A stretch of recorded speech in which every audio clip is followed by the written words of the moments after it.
Welcome, everyone. Thank you so much for taking the time to join us today. We're looking forward to sharing just more information about the executive program in arts and culture strategy. So, really quickly, for some brief introductions, my name is Darren Dudley. I use the pronouns she, her. I am the director of learning, evaluation, and engagement with NAS, and I'm also the director of the executive program in arts and culture strategy. And I am joined here by my colleague, and I will allow her to introduce herself. Hello, everyone. My name is Sanai, and I am the program assistant at NAS. I help out with the executive program. Thank you, Sinai. So yeah, we'll just be facilitating this session today. So feel free to engage with us. So just really quickly, we want you to be able, so there are couple of different ways that you can participate during this webinar. First, you can use the chat to connect with other attendees and share your comments. You can also use the Q&A button to ask questions throughout the experience, but you can also use the chat to do that. Both Sanai and I will be monitoring both. We'll respond to as many questions as possible in the Q&A. We will have time for Q&A after this is, kind of after we briefly go over, the overview. And after this session, you can feel free to reach out to us directly. You can contact me via email. You can contact Sanai via email as well. So right now, for starters, let's kind of take some time to introduce ourselves. So in the chat, if you could share where you're calling in from and anything you'd like others to know about you who might be on the call today. So I can start with that. So again, my name is Darren Dudley. NAS is located in Alexandria, Virginia, which is about 15 minutes outside of DC. And also, if you could just say maybe one thing about, like, if you could take a class on anything, what would that class be in? So right now, if I could take a class on anything, it would probably be, let me see. It'll probably be construction. I've been doing a lot of like real estate rehab, and I'm currently getting my basement rehabbed right now. So I apologize in advance if you can hear some banging, because they're actually in my basement right now doing, doing some things. So it's probably what I would take a class on. So you can pop in the chat, let us know like where you're calling in from, who you are, what you would like to take a class on. We would love to hear it. So I'll give you all just a few minutes to share.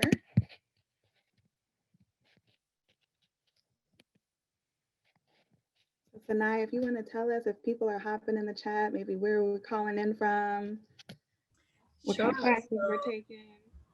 Um, we have a person coming in from Martha's Vineyard, and the class they would like to take is focusing on DEI in theater. Nice. Yeah, Awesome. really awesome. Yeah. Someone else from the Middle East Institute in Washington, D.C. Um, in the class would be in budgeting, strategic planning, and grant writing. Welcome. So we have people right now up and down the East Coast. Sometimes we have people in, completely different time zones. So welcome to all who have joined us. So I want to give a brief overview about what can you expect in this information session today. So we are really here to make sure that this program is the right fit, right? So the first thing that we'll go over or discuss is whether or not this program is the right fit for you. We'll talk a little bit about what you're going to learn in the program.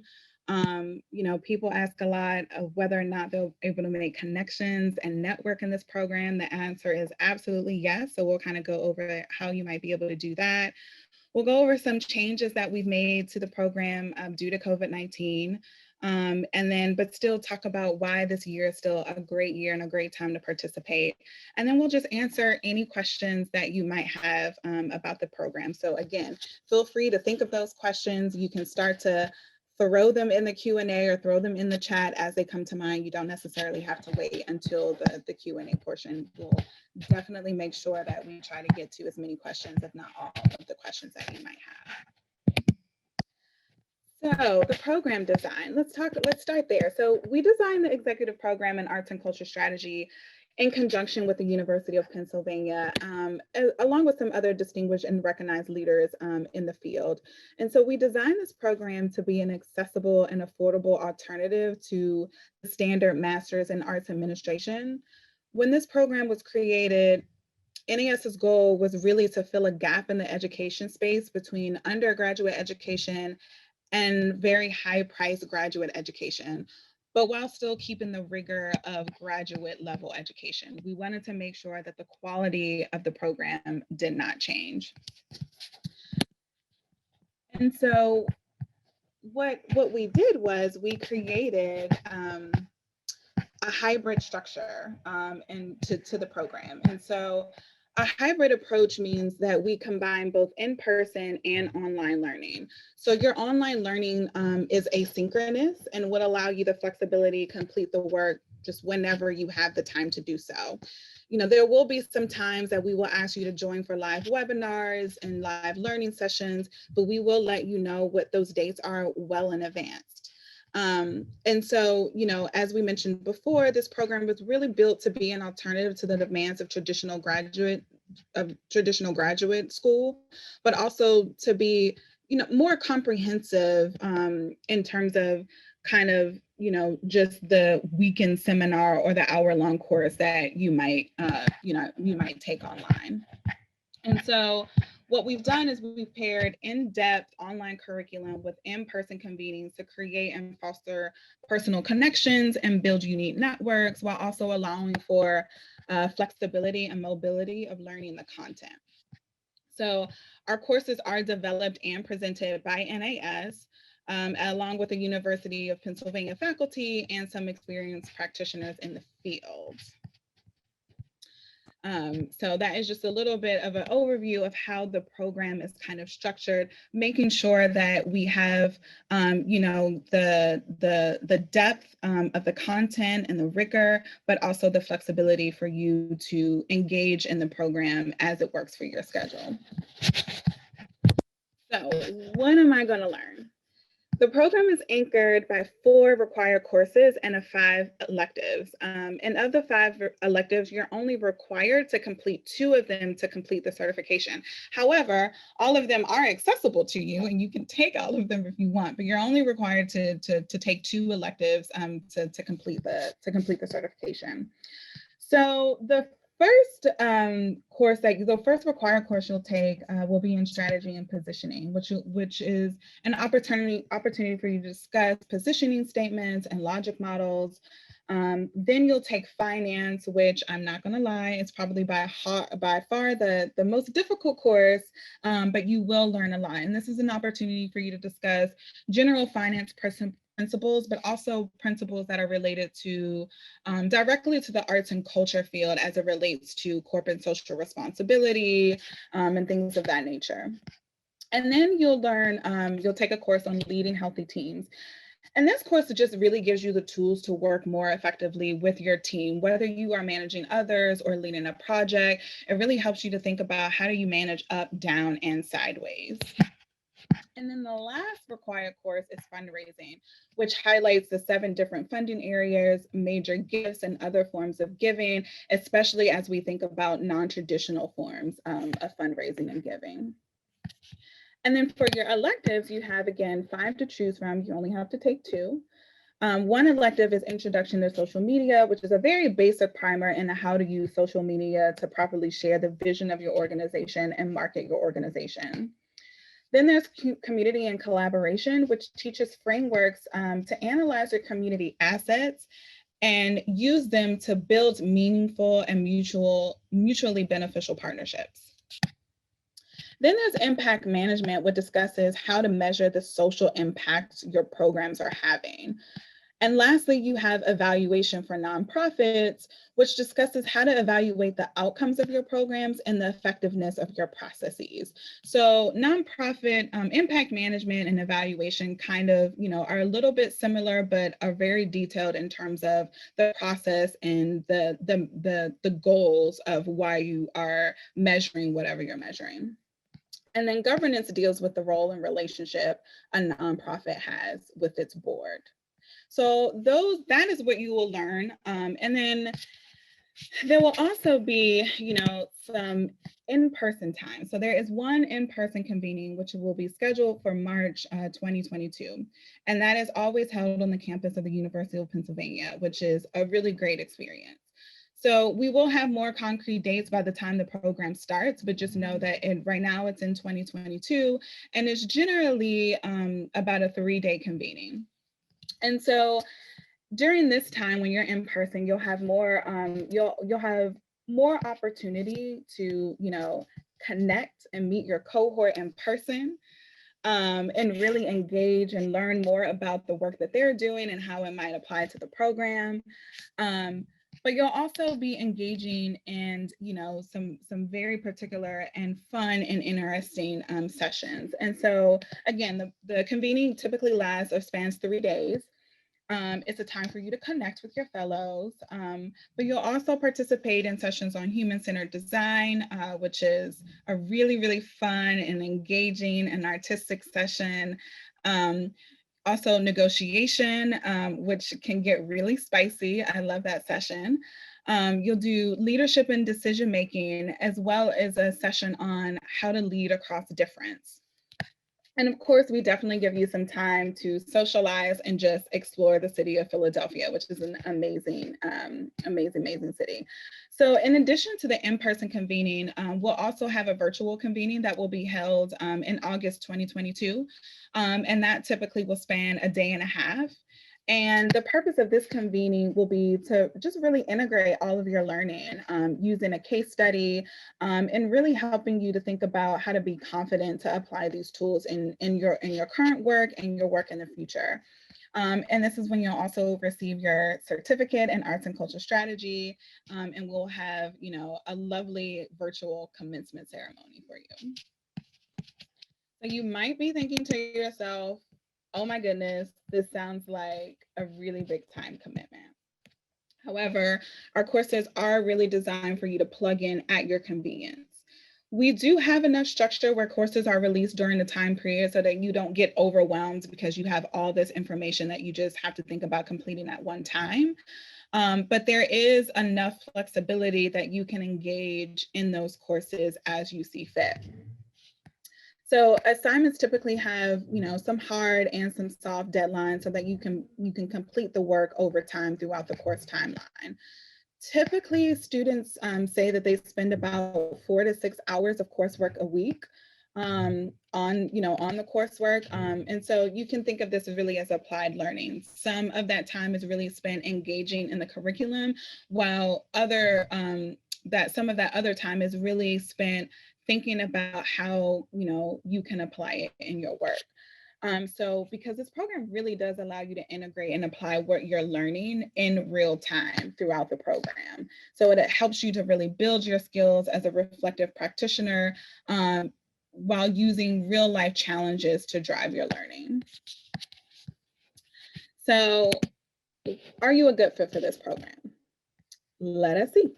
So this program is designed for early to mid-career professionals in the nonprofit arts and culture sector, or those who are seeking to enter the sector. So this is really targeted toward those who are interested in gaining field knowledge and developing their leadership confidence and capacity. So typically participants have a really great experience if they have at least 3 years in the field as an artist or as someone working in an arts or arts and culture organization. So not to say that if you have, 10 years of experience as an ED, that's fine. But maybe if you had that experience outside of the arts and culture sector and now you're wanting to transition into it, this would still be a really great program for you. So, just some really quick notes about what participants have been able to do as a result of being in the program. So our participants have often said that they're able to improve operations and communications processes within their organizations. They've been able to build new strategies for their organizations. A lot of our alumni have been able to launch their own organizations, which has been really amazing. Many of our participants have also, gotten promotions, applied to higher level positions, either within their organization or outside of their organization. Participants have also reported that they have a stronger, that they feel like they're a stronger board member for the organizations that they serve on a board for. And they talk a lot about, being in a better position to volunteer and advise other organizations in the work that they're doing. We've had a lot of people that have transitioned into the arts after working in another sector for quite some time. And then we also have quite a few people who have actually started a master's degree program as a result of participating in this program. So just some really quick other alumni feedback, over the last few years, we've had 100% of our participants being satisfied with their experience. 92% of our participants have, as you've seen from the slide before, have really taken action related to their experience in the program. 82% have shared their program learnings with other organizations. And this for us is really important. We really want participants who come to this program to be able to share out the knowledge that they are learning to either other people in their organizations or other people in the field. And then 80% say they actually do really stay in touch with other members from their cohort. They've been able to make and maintain those deep connections. So what is included in the tuition? So the full cost of the program is $5,950, and covers all tuition costs. Participants are just responsible for their travel and accommodations to Philadelphia for the in-person convening. But otherwise, the tuition covers, everything you can imagine, all your materials. We have, teaching fellows and our faculty, all of that stuff, all of the other stuff that we do while we're in Philadelphia, all the amazing food that we eat, things of that nature. And this is a pretty low tuition rate in comparison to a lot of other programs that are very similar and also not even as long. This is about a 50%, 50% less than other similar programs. But we recognize that even though this is still really low, $5,950 is still a huge financial commitment. We understand that. And so we do offer a payment plan that you can stretch out pretty much through almost the entire course of the program. And so, we do allow that. We do have some need-based scholarships, although our scholarship period has already ended. And we also really encourage and work with and help you to get sponsorship through your organizations, through your jobs. And so very, very often participants don't really know that these professional development funds are, they have professional development funds accessible to them within their organizations. And sometimes all you have to do is ask. So we really encourage you to ask for, sometimes our participants didn't know that they could even get this, and they've asked, and their organization has, paid for 100% of the cost of the tuition. Some maybe 50%, others maybe 25%, but we definitely encourage you to ask. And if you ask us, we do have some materials on language that you might be able to use to help you with that ask. So just an important date to note is the application deadline. So our application deadline is September 26th. So we definitely want you all to be aware of that deadline. All applicants will be notified within a week after that deadline. So you'll be notified of whether you've gotten into the program by October 4th. And so, yeah, there's that. I also want to take a moment to talk about, kind of another thing that this program has to offer. So when you complete when you complete the program and get your certification, you'll also receive 4 credits towards completing the Master's in Nonprofit Leadership at the University of Pennsylvania. In order to qualify, you must complete all 4 required courses, and you also must attend all of the live sessions, whether at the convening or virtual live sessions, as well as just 2 electives. And then you will receive those credits towards completing the program and receive advanced standing in the Master's in Nonprofit Leadership at the University of Pennsylvania. So just one other important date to mention, we do have another webinar scheduled, and that will be with some of our alumni. That is scheduled on August 23rd at 3 p.m. Eastern Time. There is a link here where you can sign up for that. Again, application deadline is September 26th. So be sure to, go ahead and fill out your applications and submit by the deadline. And again, just if you need to reach out to us, if you need help with your application or anything of that nature, please let us know. But now we're going to go ahead and move into, just a brief a Q&A. So we want to open up to you for questions you may have. Feel free to ask myself or Sinai any questions that you might have about the program. I'm going to go ahead and just stop sharing my screen so you don't have to just look at the screen while you ask your questions. But ask us anything you would like. We would love to hear it.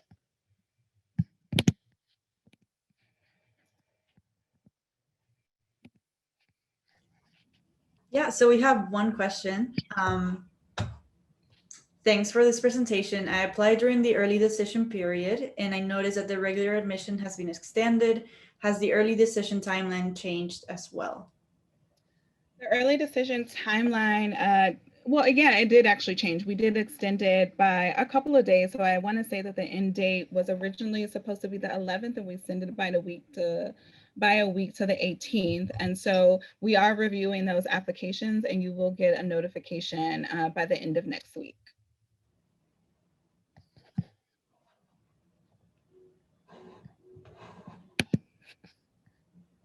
All right. Any other questions we have about the program? And just one other thing to mention too. So people usually ask how many people are in the cohort. Generally we have, about 80 participants in the cohort. We normally get somewhere around 100 to 150 applications a year, just depending. And we generally have, capacity for about 80 participants. So it's a really great, wonderful, diverse cohort of participants. We generally have participants joining the program globally, like some from Hong Kong, we've had Australia, we've had South America, we've had the UK, all across the US. And so you really are part of a really amazing, diverse group of arts and culture leaders. All right, any other questions?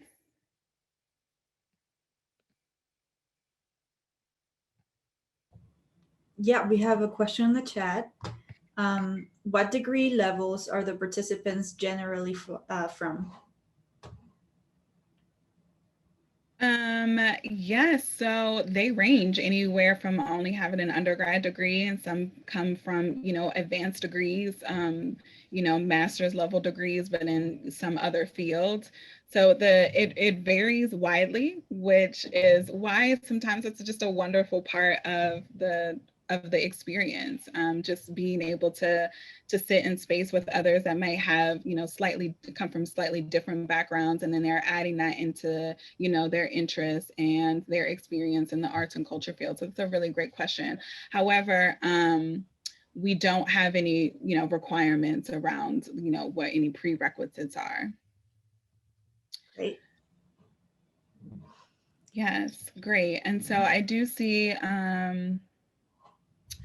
does the Master's in Nonprofit Leadership have an arts and strand focus? Actually, no, it doesn't. A lot of our participants have participated in the program and do speak very positively about it, and that that most of the curriculum translates, but it doesn't necessarily have a particular arts and culture focus. So that was a great question.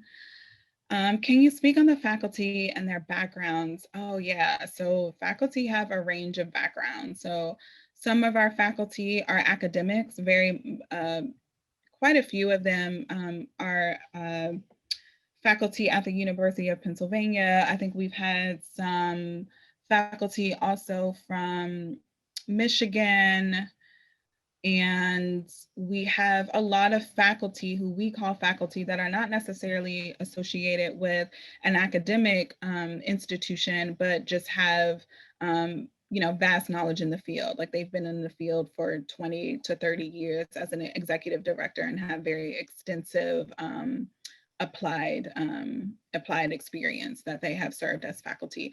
And actually, in addition to faculty, we also have what we call teaching fellows. So the faculty have really been the ones who developed in partnership with us the curriculum, and have provided all the information to implement the curriculum. We also have teaching fellows for each course, and our teaching fellows are practitioners. They are, a lot of times, people think of a teaching fellow as like a teaching assistant, like equivalent to a teaching assistant from a university. However, our teaching fellows are very different from that. They have very extensive experience in the field. So one of our teaching fellows is actually faculty, at American University, and he just actually stepped down from his position, but he was the executive director at Washington Performing Arts Society. I mean, he was the chief financial officer at Washington Performing Arts Society. And he was our teaching fellow for our nonprofit finance course. So if that can just speak a little bit about both our faculty and our teaching fellows. Have we had participants from the philanthropic sector in the past? Yes, absolutely. Both, in the philanthropic sector as it relates to, so we've had a lot of people who, we've had a lot of people who've come from a couple of our, a couple of funders that we have, or foundations that we have really good relationships with, that typically have some type of arts and culture lens or focus within their organization, but or within their foundation, but not necessarily. So we definitely have had quite a few participants who've worked in the philanthropic sector or for foundations, both kind of larger foundations and community-based foundations. Great questions. All right, any other questions?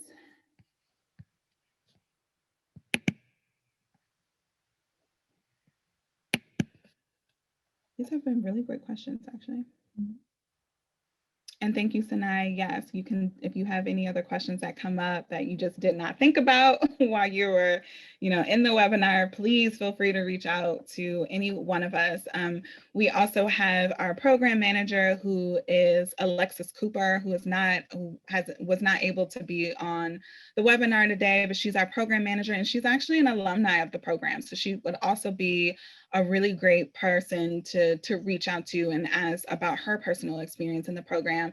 I think Sinai can really quickly chat her email out for you all to reach out to her as well. So please feel free to reach out to any one of us. Have there been any alumni that have gone on to work for government agency and policy within the arts? Yes. So we have quite a few people who have worked for NEA that have come. I mean, they're like a quasi-governmental agency, I guess, if you want to call them.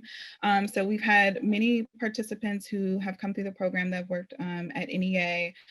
We've had a couple of quite a few participants who've worked for different state arts councils in the past. So that is another kind of another sector or industry or field that people are coming into the program with.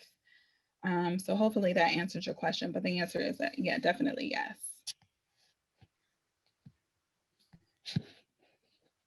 Awesome, thank you, Roxanne. And yes, and I has chatted out Alexis's email address. So please, if you want to have some personal if you have some questions about someone's personal experience with the program, please feel free to reach out to her. She would love to answer any questions that you might have about her experience.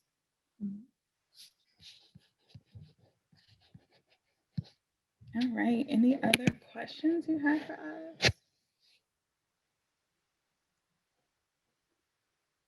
We'll give you all a second just to make sure nothing pops up or bubbles up for you as we're on the call.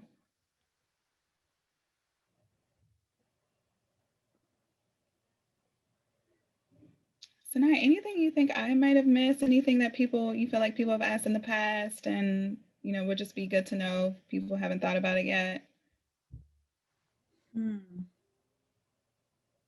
Not really. I think we cover, and these questions were great, really awesome questions. Some that we actually have not gotten before, so. That's true. I was like, wow, these are really good questions. I don't think we've been asked that before, so I love it. Great. Yeah. Awesome. Yeah, please feel free to email me if you have any questions as well. I can also forward your emails to Alexis if you want to get her opinion and her experience with this program. All right. Well, it has been such a pleasure. I'm so thankful that you all joined us on today, on this morning, this afternoon, this evening, wherever you might be calling in from. We appreciate you taking the time out to hear and learn a little bit more about the program. Again, if you have any questions, please, please, please reach out to us. We would love to answer any additional questions you have. If you need a little bit of help with the application, please let us know. If you want some more ideas on how you can ask for sponsorship, please let us know. And also, if you know anyone who also might be interested in the program or you feel might be a good fit, please feel free to share this with them. We'll also be recording this and posting it to our website. So if there's anyone that you think might benefit from kind of hearing a little bit more information, you can also forward this recording to them as well. So thank you, everyone, and take care.